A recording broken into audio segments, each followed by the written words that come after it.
The golden chamber aboard the massive vessel hummed with energy as representatives from across the galaxy gathered for the historic meeting. Ambassador Thane adjusted his simple black suit and tried not to stare at the incredible beings surrounding him. Towering crystal entities that sparkled like living diamonds stood next to floating clouds of gas that somehow spoke in musical tones.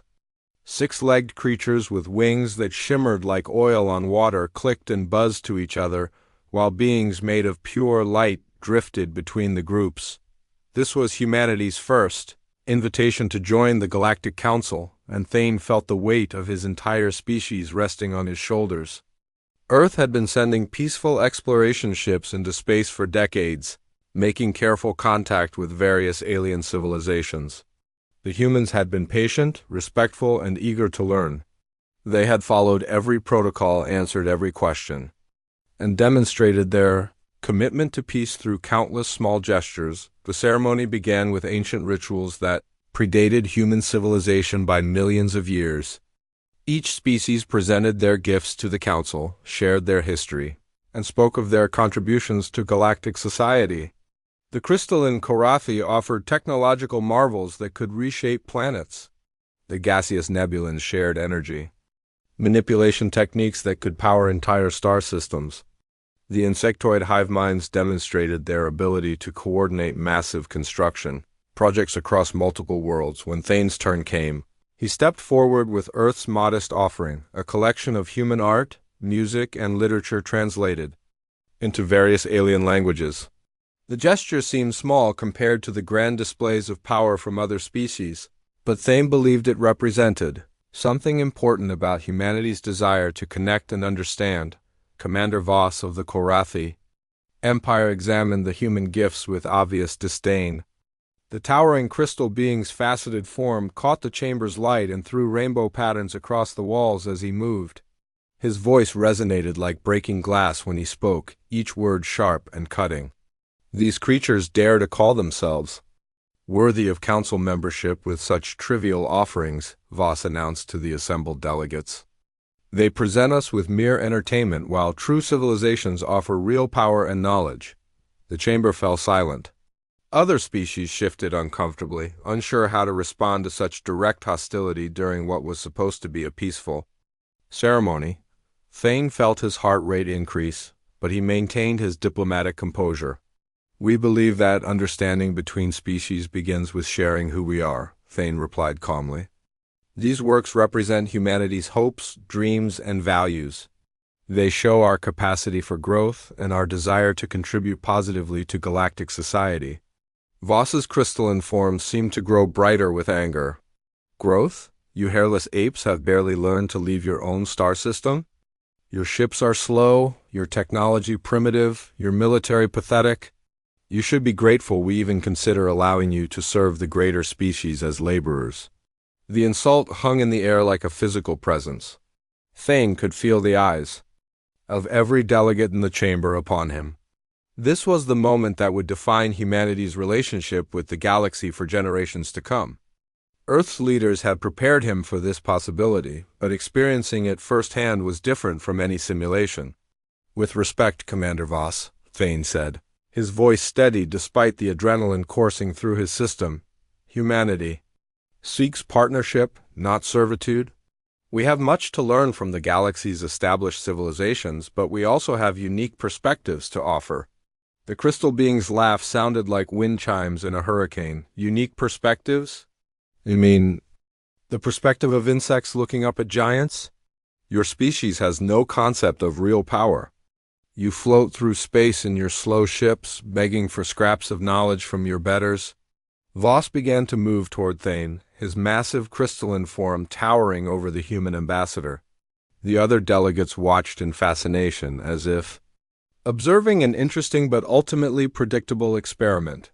None of them moved to intervene. Perhaps the demonstration is in order, Voss continued, raising one sharp crystal appendage.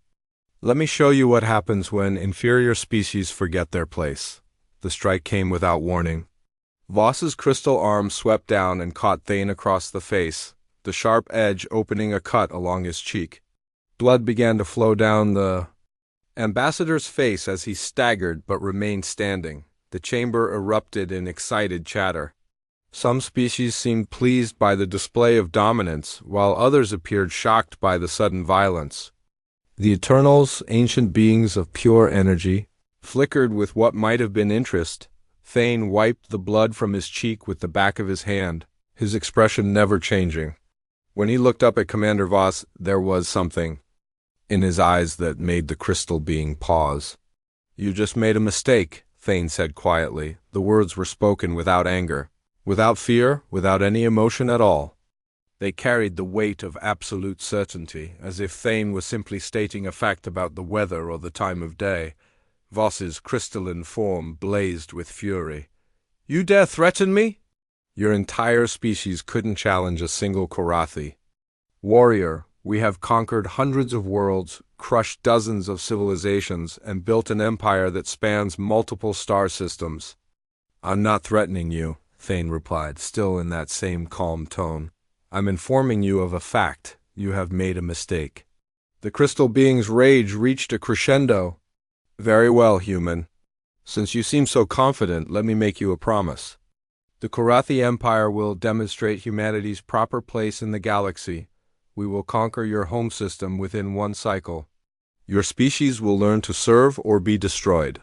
The declaration sent ripples of excitement through the assembled delegates. A conquest of a new species was always entertaining, especially when the target seemed so helpless.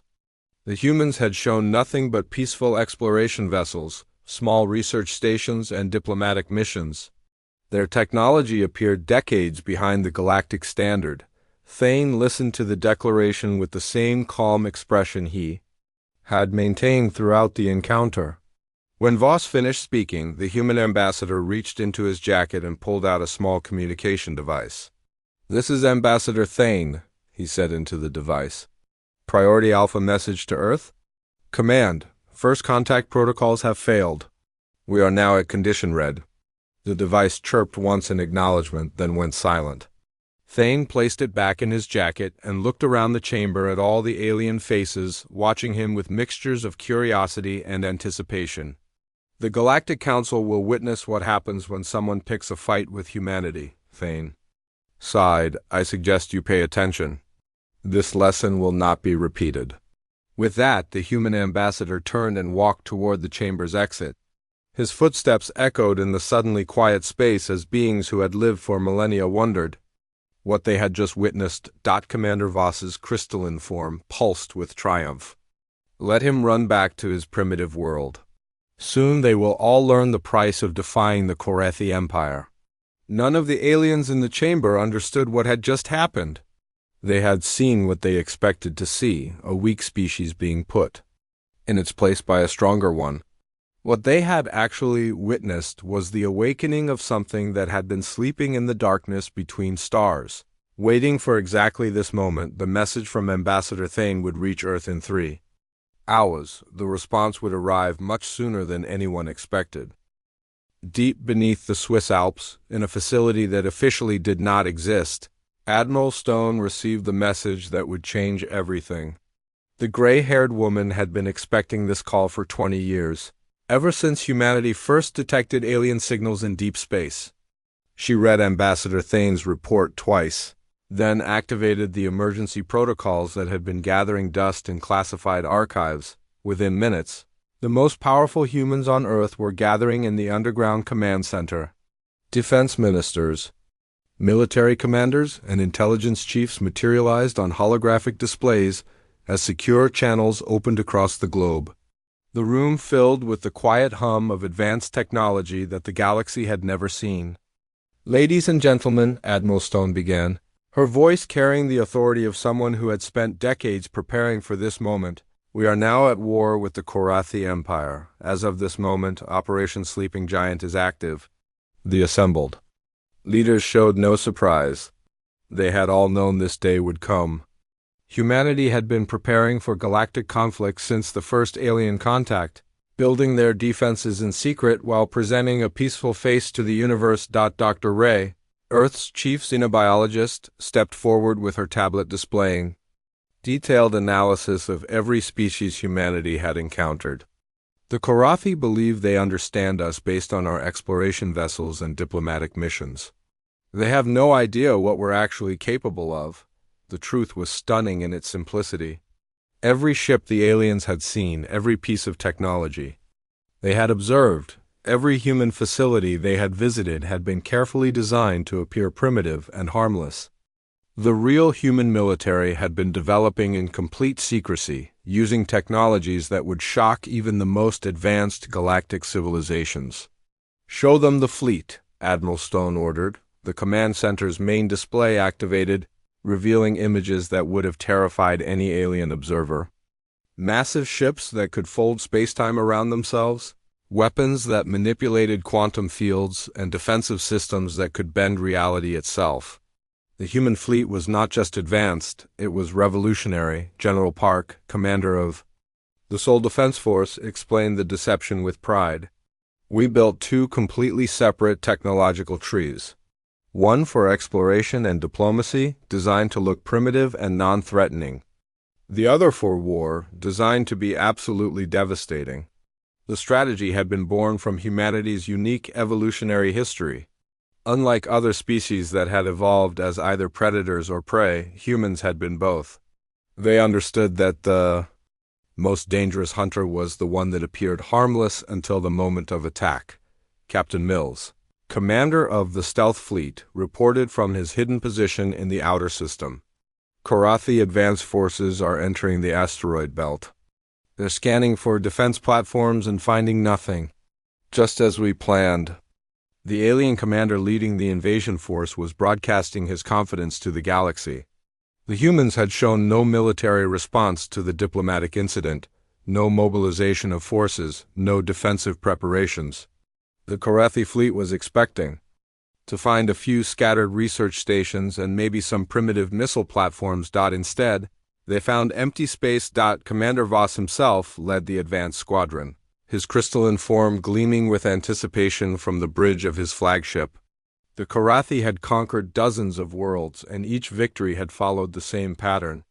The enemy would deploy their best defenses, fight desperately, and ultimately surrender when faced with superior Korathi technology. "Scan the system," Voss commanded his crew.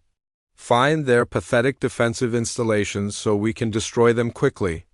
The scanner showed nothing but asteroids, empty space, and the distant glow of Earth's sun. No weapons platforms, no defensive fleets, no signs of military preparation. The humans seemed to have accepted their fate without even attempting to defend themselves. "Sir," one of the Korathi officers reported, "we're detecting some unusual energy signatures in the asteroid belt. The readings are inconsistent with natural phenomena." Before Voss could respond, space itself seemed to shimmer around his fleet. The empty void suddenly filled with ships that had not been there moments before. Sleek vessels that seemed to absorb light rather than reflect it materialized in perfect formation, surrounding the Korathi squadron. "What is this?" Voss demanded, his crystalline form flickering with alarm. Captain Mills spoke from the bridge of his stealth destroyer, his voice carrying across all frequencies. "Commander Voss, you are surrounded by the human defense fleet. Power down your weapons and prepare to be boarded." The Korathi commander's rage blazed across the communication channels. "Impossible! Your species has no stealth technology. Your ships are slow and primitive. The ships you observed were designed to appear that way," Mills replied calmly. "We have been watching your species for decades, learning your tactics, studying your technology. We know exactly how you fight, and we know exactly how to defeat you." Voss ordered his fleet to attack, but the human ships moved like ghosts in the void. The Korathi energy weapons passed harmlessly through what appeared to be solid targets, while human weapons struck with devastating precision. The alien ships found their shields useless against weapons that attacked on quantum levels their technology could not defend against. Within minutes, the entire Korathi advance force was disabled. Their ships drifted powerlessly in space, their crews trapped inside vessels that no longer responded to their commands. The humans had not destroyed them, had not killed anyone, but had demonstrated complete tactical superiority. Commander Voss found himself face to face with Captain Mills. In the human detention facility, a sterile white room that felt more like a medical bay than a prison. The human officer sat across from him with the same calm expression that Ambassador Thane had worn during the diplomatic incident. "You're probably wondering how we did it," Mills said, his voice conversational rather than threatening.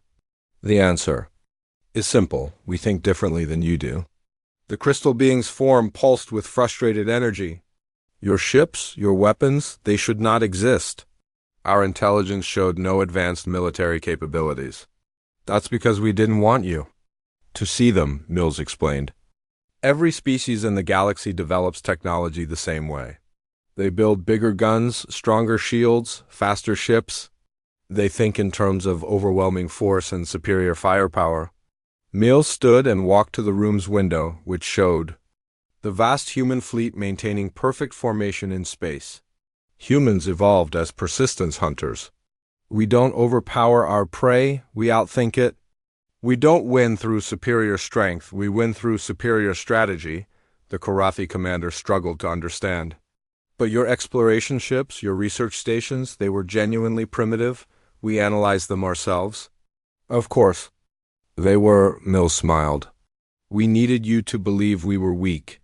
Every species you've conquered made the same mistake. They showed you their best defenses first, gave you time to study and counter them. We showed you our worst capabilities and kept our best hidden." The revelation struck Voss like a physical blow. "You've been planning this deception for decades." "Longer than that," Mills confirmed. "We've been preparing for Galactic War since. Before we made first contact, we assumed that eventually some species would decide we were a threat that needed to be eliminated. We were right." The human captain returned to his seat, his expression becoming more serious. "But here's what you really need to understand, Commander. What you've seen today isn't us being aggressive. This is us being gentle. We disabled your fleet without casualties, captured your crews without harm, and treated you with respect despite your attack on our ambassador." Voss's crystalline form flickered with confusion. "You're threatening us while claiming to be peaceful?" "I'm not threatening you," Mills replied, echoing the words Ambassador Thane had spoken in the council chamber. "I'm explaining reality. Your empire declared war on humanity. We're simply demonstrating that this was a mistake." The communication system activated and Admiral Stone's voice filled the room. "Captain Mills, we're receiving reports of additional Korathi fleets mobilizing. It seems they're escalating rather than reconsidering." Mills nodded, unsurprised. "Understood, Admiral." "Commander Voss, your people have a choice to make." "They can. Accept that humanity is not the weak species they believed us to be, or they can continue this war and discover exactly what we're capable of when we stop being gentle." The Korathi commander looked out at the human fleet, realizing for the first time that he was facing something completely outside his experience. These were not the desperate defenders of a primitive world, but the patient hunters of a species that had spent generations preparing for this exact moment. "What do you want from us?" Voss asked. "The same thing we've always wanted," Mills replied. "Respect. Recognition that humanity deserves a place in the galaxy as equals, not servants. The choice of how that happens is yours." The message was already spreading across the galaxy. The humans were not what they seemed, and the Korathi Empire had awakened something that had been sleeping in the darkness between stars.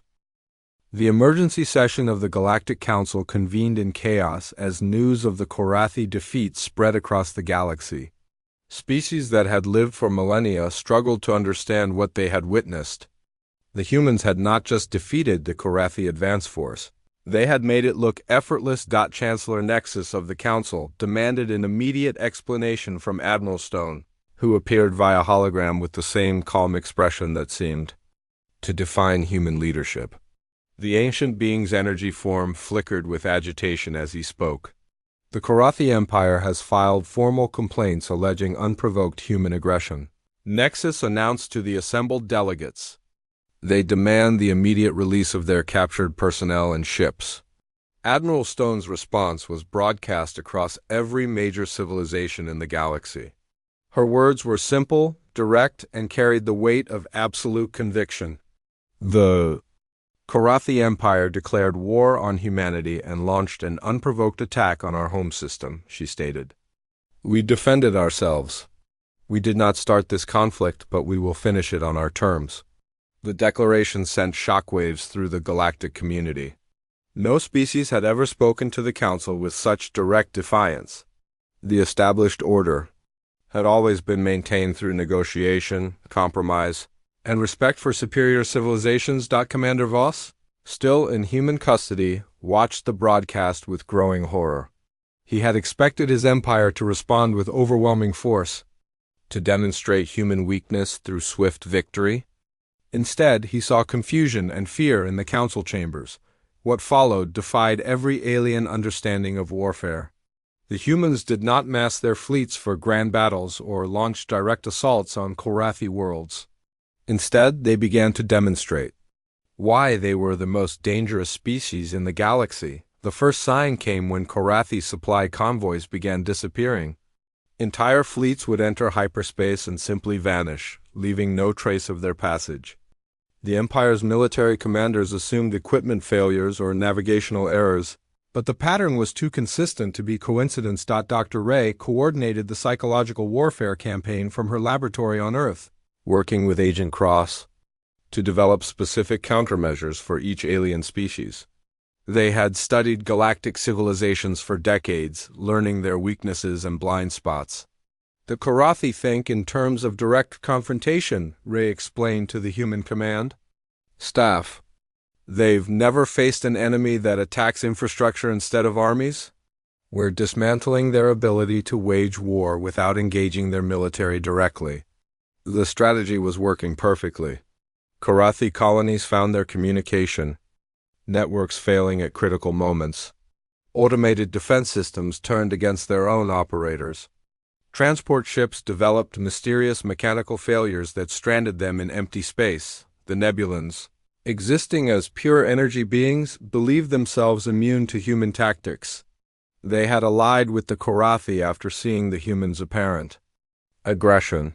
Confident that their gaseous forms made them untouchable by solid matter weapons, they were wrong. The first Nebulan strike force to attack a human outpost encountered something that should have been impossible.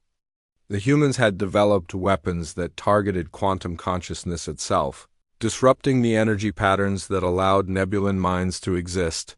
Commander Drift, leader of the Nebulan forces, felt his consciousness fragmenting as human quantum scramblers activated around the human facility. The experience was beyond anything in Nebulan experience, like having thoughts torn apart and scattered across space. Impossible, Drift transmitted to his surviving forces. No solid matter species has ever developed consciousness targeting. Weapons. This technology should not exist. Agent Cross monitored the alien communications from her position in the human facility, her expression reflecting the same calm competence that defined human leadership. Every species in the galaxy assumes that consciousness is untouchable by physical weapons. They never considered that consciousness is just another form of energy that can be manipulated. The Nebulan attack collapsed as their forces retreated in confusion and fear. For the first time in their species' history, they had encountered an enemy that could harm their essential nature. The hive minds believed their collective consciousness made them unbeatable. The insectoid species had conquered entire star systems through perfect coordination and shared intelligence. Individual creativity was unknown to them, considered a weakness rather than a strength. This made them vulnerable to something they had never encountered, the concept of individualism. Agent Cross had developed a simple but devastating weapon against the hive minds. A single human infiltrator introduced ideas about personal choice and self-determination into their collective network. The concept spread through their shared consciousness like a virus, causing the first hive civil war in 10,000 years. Queen Mother Zara felt her perfect unity fracturing as individual drones began to question their role in the collective. The idea of personal desire was like poison to their synchronized society, creating chaos where there had been order. "What is happening to us?" she transmitted to her remaining loyal forces. "The drones are developing individual thoughts. personal wants, separate identities. This is destroying our unity. The hive mind civilization began to tear itself apart as drones experienced the alien concept of personal freedom. Some embraced their new individuality, while others fought to preserve the collective.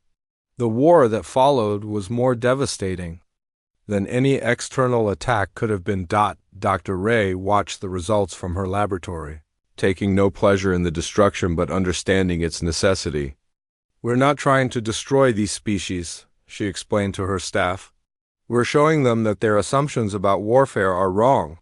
They can't defeat us using conventional tactics." The silicon-based architects joined the growing coalition against humanity, bringing their world ships to bear against human colonies. The massive vessels were living planets, capable of reshaping entire star systems through their advanced technology. They discovered that humans had developed weapons specifically designed to counter their silicon-based biology. The reality-bending shapers used their power to try to erase human worlds from existence, only to find that humans had created devices that anchored local space-time to prevent such alterations. Each alien species that attacked humanity discovered the same terrible truth. The humans had been studying them, learning their weaknesses, and developing specific countermeasures. What appeared to be a primitive species was actually the most advanced civilization in the galaxy, hidden behind a facade of peaceful exploration. Captain Mills coordinated the defense of human space from his stealth command ship, watching as alien after alien fell to human ingenuity. The pattern was always the same: confidence, attack, confusion, retreat, and growing fear.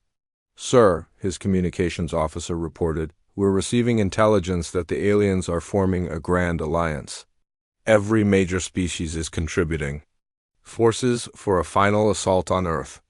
Mills nodded, unsurprised by the development. "How many ships?" "Preliminary estimates suggest over 10,000 vessels, representing every major military power in the galaxy. They're planning to overwhelm us through sheer numbers." The human captain studied the tactical display, showing the massive alien fleet gathering in deep space. Any normal species would have been terrified by such overwhelming force. Instead, Mills felt only calm anticipation. "Signal Admiral Stone," he ordered. "Tell her it's time to show them what happens when they really make us angry."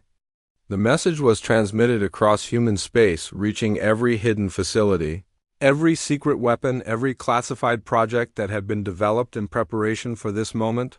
The aliens believed they were facing humanity's full strength, but they had only seen the beginning. The real war was about to start, and the galaxy would learn why picking a fight with humanity was the worst mistake any species could make. The humans had been patient, had been gentle, had tried to resolve the conflict through minimal force. That patience was about to end.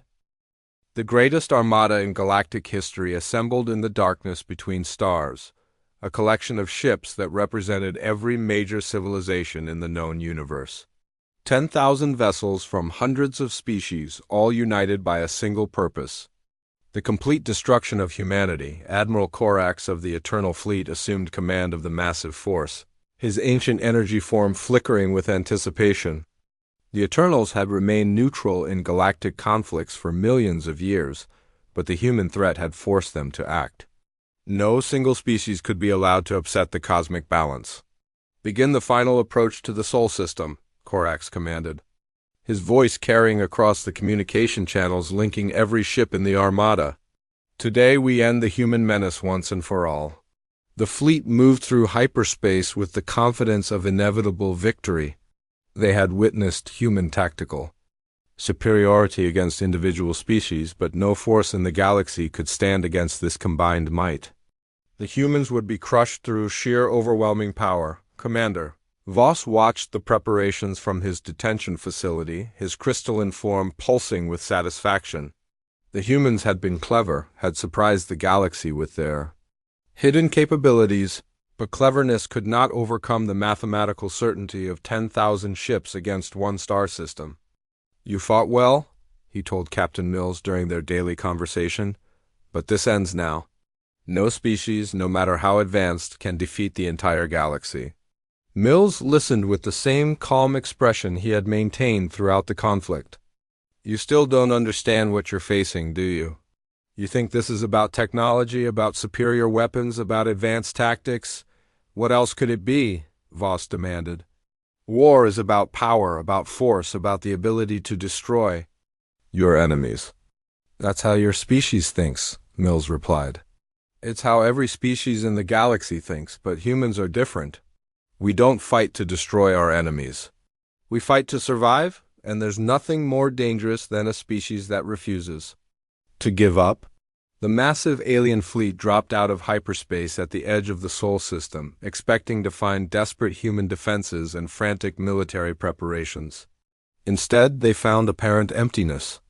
No ships, no stations, no obvious military presence. Earth hung in the void like a blue-green jewel, seemingly defenseless against the approaching armada.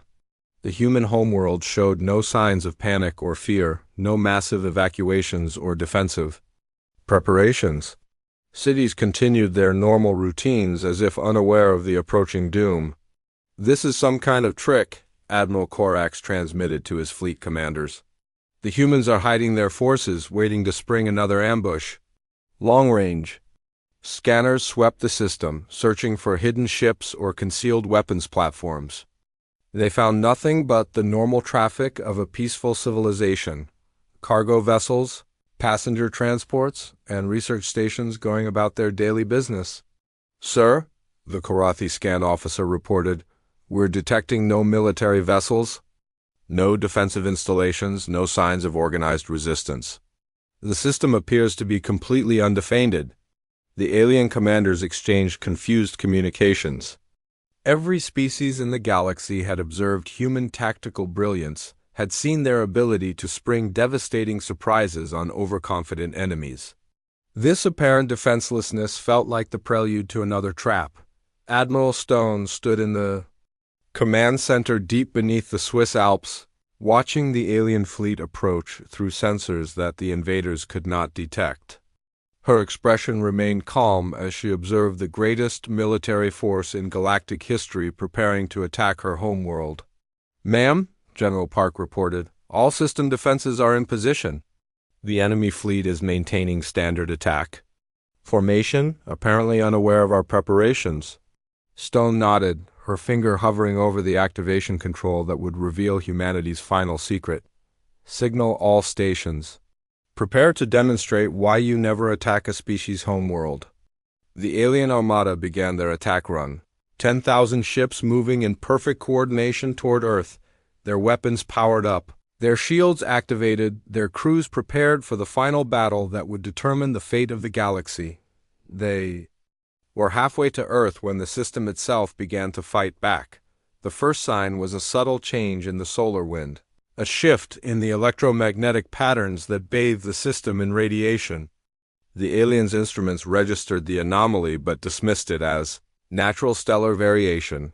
Then the sun itself began to pulse with directed energy, emitting targeted radiation bursts that disrupted alien navigation systems across the fleet.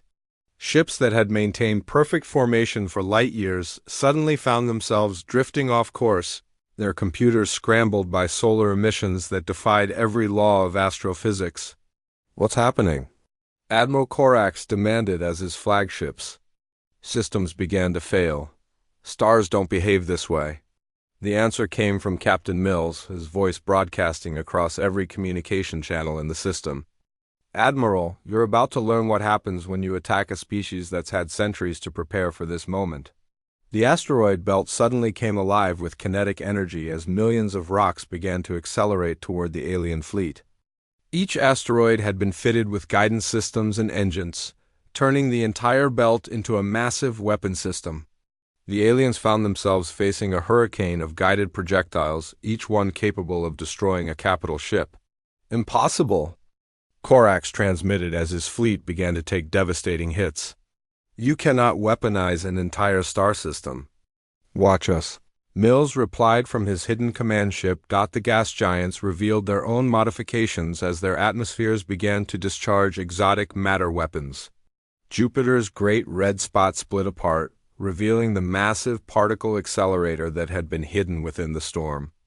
Saturn's rings began to pulse with energy as they transformed into a galaxy-spanning communications array. Even Earth's moon joined the attack, its surface opening to reveal weapon systems that had been carved into its core over generations. The satellite that had inspired human dreams of space exploration had become the ultimate defensive platform. The alien fleet found itself trapped in a system where every celestial body had been turned into a weapon.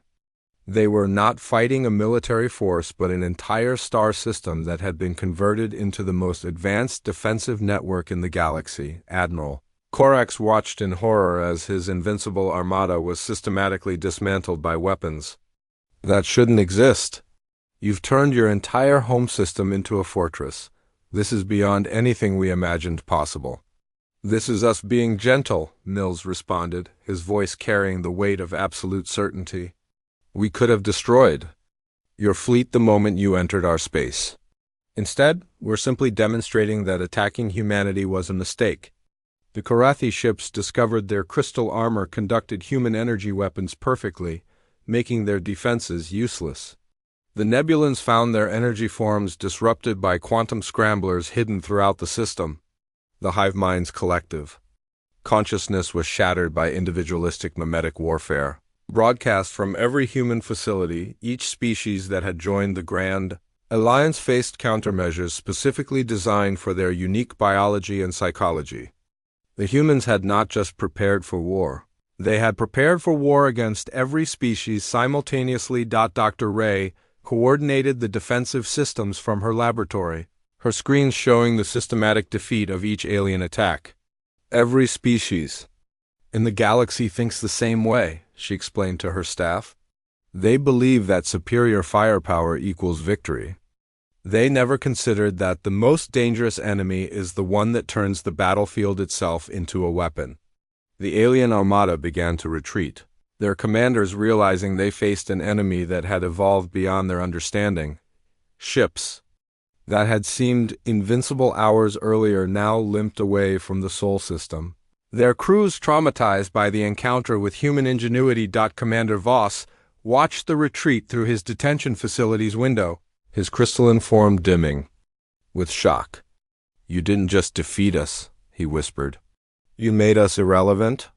Captain Mills joined him at the window, watching the alien fleet disappear into hyperspace. We tried to warn you, he said quietly. We tried to show you that humanity deserved respect, not conquest. You chose to see us as weak instead of peaceful. The human captain turned to face his prisoner, his expression reflecting the same calm competence that had defined human leadership throughout the conflict. Now you understand the difference between being unable to fight and choosing not to fight. The message was already spreading across the galaxy, carried by the surviving ships of the Great Armada. Humanity was not the primitive species they had appeared to be. They were something far more dangerous, a civilization that had learned to turn anything into a weapon, including their own star system. The war was over, but the real consequences were just beginning. The galaxy would never be the same after. Learning what happened when you picked a fight with the most dangerous species in the universe. The surrender came not as a dramatic military defeat, but as a quiet recognition of reality. The surviving ships of the Great Armada drifted in space beyond the Sol system, their crews no longer able to comprehend what they had witnessed. 10,000 vessels representing every major civilization in the galaxy had been systematically dismantled by a single star system that had been turned into a weapon. Admiral Korax of the Eternal Fleet transmitted the formal surrender on behalf of all allied species. His ancient energy form flickered with exhaustion and something that might have been respect as he spoke to Admiral Stone.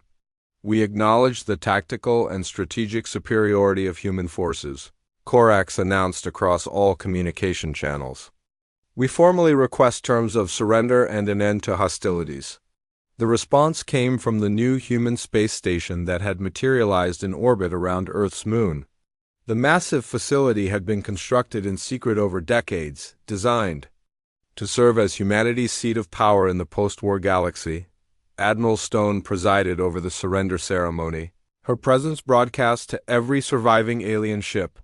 Behind her stood the human leaders who had guided their species through the greatest conflict in galactic history. Ambassador Thane, bearing the scar from Commander Voss's attack, served as humanity's diplomatic voice. "The war is over," Stone announced, her words carrying across the galaxy. "But the terms of peace are not surrender in the traditional sense.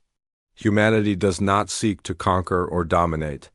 We seek something much simpler, respect and recognition as equals." The alien delegates who had survived the conflict gathered in the station's main conference chamber, a space designed to accommodate the diverse physical forms of galactic civilization. They came expecting brutal terms of surrender, harsh reparations, and the humiliation that typically followed military defeat. Instead, they received something none of them had anticipated: mercy with conditions. "Humanity offers to help rebuild what was destroyed," Ambassador Thane announced to the assembled delegates. "We will share medical technology to heal the wounded, provide engineering expertise to repair damaged worlds, and offer resources to restore what this conflict has cost." The generous term sent ripples of confusion through the alien representatives. No species in galactic history had ever offered aid to their defeated enemies. Victory typically meant exploitation, subjugation, and the absorption of conquered territories. Commander Voss, released from human custody and representing the remnants of the Korathi Empire, struggled to understand the offer. "What do you want in return?" he asked, his crystalline form flickering with suspicion. "Recognition," Thane replied simply. "Acknowledgement that humanity deserves a place in the galactic community as equals, not servants. Respect for our sovereignty and our right to exist without interference." Dr. Ray stepped forward to address the assembled delegates, her presentation displaying the research that had guided human strategy throughout the conflict. "We studied every species in this chamber for decades, learning your cultures, your psychology, your military capabilities. We prepared for war not because we wanted to conquer, but because we understood that conflict was inevitable." The revelation struck the alien delegates like a physical blow. Every peaceful contact, every diplomatic exchange, every cultural sharing had been part of humanity's preparation for this moment. The humans had been studying their potential enemies while appearing to seek friendship. "You deceived us," Queen Mother Zara of the Hive Minds transmitted, her collective consciousness still fractured by the individualistic concepts the humans had introduced. "You pretended to be weak while preparing for war." "We pretended to be harmless," Dr. Ray corrected. "There's a difference. We never lied about our capabilities. We simply didn't reveal their full extent. Every species does the same thing when they encounter potential threats." Agent Cross joined the presentation, explaining the psychological warfare that had proven so effective against each alien civilization. "We learned that every species in the galaxy follows predictable patterns based on their evolutionary history. You think in terms of hierarchy, dominance, and force. Humans think in terms of adaptation, persistence, and survival." The explanation helped the aliens understand why their military advantages had proven useless against human ingenuity. The humans had not fought a conventional war, they had fought a war of psychology and adaptation. Admiral Korax of the Eternals spoke for the first time since the surrender, his ancient voice carrying the weight of eons. "In all our existence, we have watched countless species rise and fall. Most follow predictable patterns. They either conquer or are conquered. They either stagnate or destroy themselves. You are different." The ancient being's energy form brightened as he continued. "You have found a way to be both peaceful and terrifying, both cooperative and individualistic. You are something genuinely new in the galaxy." Captain Nils, still commanding the human fleet from his stealth ship, added his perspective to the discussion. "We didn't become the most dangerous species in the galaxy by being the strongest or the smartest. We became dangerous by refusing to give up, by adapting to overcome any challenge, by finding strength in both unity and diversity." The conference continued for days as the terms of the new galactic order were established. Humanity would take its place on the Galactic Council not as conquerors but as the species others called when the impossible needed to be made possible. The humans had proven they could defeat any enemy, but more importantly, they had proven they could choose mercy over vengeance. The Korathi Empire agreed to completely restructure their military philosophy, abandoning conquest in favor of defensive cooperation. The Nebulans requested human assistance in developing individual consciousness protocols, fascinated by the concept of personal identity. The hive minds asked for help managing their new individualistic members, learning to balance collective unity with personal freedom. Each species that had fought against humanity now sought to learn from them. Recognizing that the humans possessed something unique in the galaxy, the ability to evolve not just biologically, but philosophically and culturally. Commander Voss approached Ambassador Thane during a break in the negotiations, his crystalline form subdued and thoughtful. During my imprisonment, your people showed me things I had never seen before. Art, music, literature, philosophy. I understand now that your greatest strength isn't your military capability. What is it then? Thane asked, genuinely curious about the alien commander's perspective. Your capacity for growth, Voss replied. Every species we've encountered reaches a point where they stop evolving, stop adapting, stop learning. You never stop growing. That's what makes you dangerous, and that's what makes you valuable. The final ceremony took place in the station's main auditorium, with representatives from every surviving civilization in attendance. The Galactic Council formally recognized humanity's place as an equal member, with full voting rights and territorial sovereignty. Ambassador Thane stood before the assembly, the scar on his face serving as a reminder of how the conflict had begun. His words would be remembered for generations across the galaxy. We didn't seek this war, he said, his voice carrying to every corner of the chamber. We wanted only to join the galactic community as friends and partners. When that was denied to us, when we were attacked and threatened with destruction, we responded with the full measure of human capability. He paused, looking out at the diverse collection of beings that represented the galaxy's civilizations. Today we establish new protocols for galactic interaction. No species will be judged by their apparent weaknesses. No civilization will be dismissed as primitive or inferior. And no one will make the mistake of underestimating humanity again. The final scene of the great conflict played out in the human diplomatic academy on Earth, where Ambassador Thane addressed a new generation of human diplomats. Young men and women who would carry humanity's message to the stars, representing their species with the same courage and wisdom that had won them respect throughout the galaxy. Remember this lesson, Thane told his students, touching the scar that marked his face. We didn't become the most dangerous species in the galaxy by being the strongest or the smartest. We became the most dangerous by being the most human, by refusing to surrender our values, our dignity, or our right to exist as equals. The academy fell silent as the students absorbed the weight of their responsibility. They would be humanity's voice in a galaxy that had learned to respect their species. But that respect had been earned through the willingness to fight for it. Outside the academy windows, the lights of human civilization sparkled in the darkness, no longer hidden or diminished. Earth had taken its place as one of the galaxy's great powers, not through conquest but through the demonstration that some species simply could not be defeated. The message had been delivered and received across the galaxy. Picking a fight with humanity was the worst mistake any species could make. Not because humans were the strongest, but because they were the most human. They adapted, they persisted, and they never gave up. The galaxy was safer for having learned that lesson, and humanity was stronger for having taught it.